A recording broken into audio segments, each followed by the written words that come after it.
China's economic fortress is collapsing. Again, another "see I told you so" moment here from the program, but I gotta rip into the kids, the children, the little minds, the skulls full of mush, as Limbaugh used to call them, the so-called journalists that work at the Wall Street Journal. Here is an actual column from the Wall Street Journal today. China Z is building economic fortress against U.S. pressure. As Trump turns up the heat on Beijing, China's trying to become more technologically self-sufficient, but its efforts have a significant cost. Okay. And again, this is classic liberal children working at the Wall Street Journal, rather than conduct journalism, trying to paint a picture that's not true, but it's their little utopian vision. A day in China could easily start like this.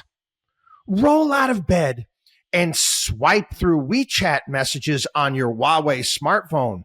Hop into a BYD electric car and drive to the railroad station, where a high-speed train from state-run factory whisks you to your destination. It's wonderful. China's design nuclear plants, solar farms, and wind turbines power the city's lights. Nuclear power plants. Oh, they're building coal-fired plants left, right, and all over the place. The wind and solar, for the most part, is to be sold to the rest of the world because the rest of the world were dumb. Yeah, I remember, I don't know, this had to be 20 years ago. Do you remember I was popular with the kids? Remember those stupid, silly bands that kids had? They were like these bracelets, these rubber-colored bracelets, silly bands. And I remember on the program making fun. I said, some Chinese guy's driving a Ferrari right now, selling this crap all over the globe. I'm making a fortune off this. I mean, who buys this junk? The same thing. Who buys Chinese solar power cells and wind, all that crap? Yeah. Dumb people with more money. Yeah. In this column, China is relying on making more of its own.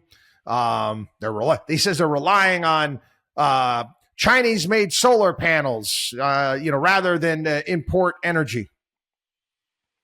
No, they're building coal-fired plants all over the place. Again, this whole industrial policy, they're able lickety split. They can get government diktats done much faster than we can here. You got to hand them that. And again, this is where I compare stupidity in the United States to stupidity over in China. Their stupidity works at a much faster pace. Let me give you an example. So if they got a government project that needs to be done, no freaking environmental review, okay? Nobody's going to file a lawsuit against the government because of, in regards to their property. The government's just going to take it. They will wreck anything in their path. Again, there's no individual rights there. The state rules. The state's all powerful. So if they decide they want to put up high-speed rail here, there, and everywhere, despite the fact that we've already gone over this, many of this high-speed rail, nobody's riding these things in certain areas of the country. Doesn't matter.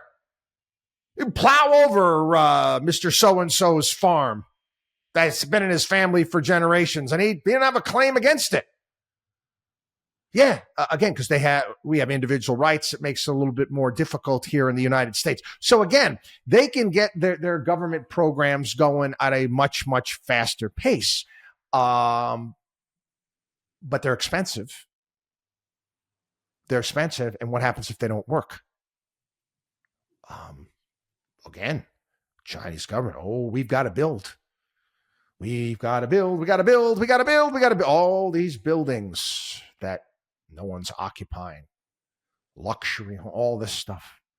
The value of real estate collapsing. Because again, that's how all of these municipalities in China derive their revenue, by just selling off land. Wasn't so much in regards to property taxes, and people invested in these things because, again, they don't have any sort of pension system, social security, or anything like that. And they had a one-child policy where they have an aging population. Oh, sure, they'll spend a lot of money on industrial policy, meaning that, maybe it takes longer for their soon-to-be, or shorter, for their soon-to-be mothballed plants, to go out of business. Again, all sorts of Chinese goods, because of this investment, and this is part of the trade issues that we're having, are getting pushed out at below market prices. That's called dumping. It's called dumping. And that's the issue that we have. When a government comes in and it subsidizes a certain industry or a plant, whatever it may be, and there's no concern about it being in the black, because again, it's government money. They produce these things. They can't sell them. You know what? We'll just sell them overseas. We'll get whatever we can take. Again, that's a problem. We do that too here in this country. And what do you think the CHIPS Act is? We just subsidize chips companies here in the United States. Completely unnecessary. Completely unnecessary. Again, the same type of thing. They're calling it in this Wall Street Journal article. They said, well, even though they're praising the utopian vision, China needs to find new growth levers right now to offset the drag on its economy from a languishing real estate sector and a darkening global backdrop for trade. How are you planning on turning around the languishing real estate sector when you have a massive overbuild and a population decline? How do you turn that around? You can't. You can't. Again, this is what happens with command and control. Again, China's in trouble. Again, Xi put them on this path, decided to go in the opposite direction, more control out of Beijing, and it's failed. It's failed. Economic fortress? Please, it's a disaster right now. Watchdog on WallStreet.com.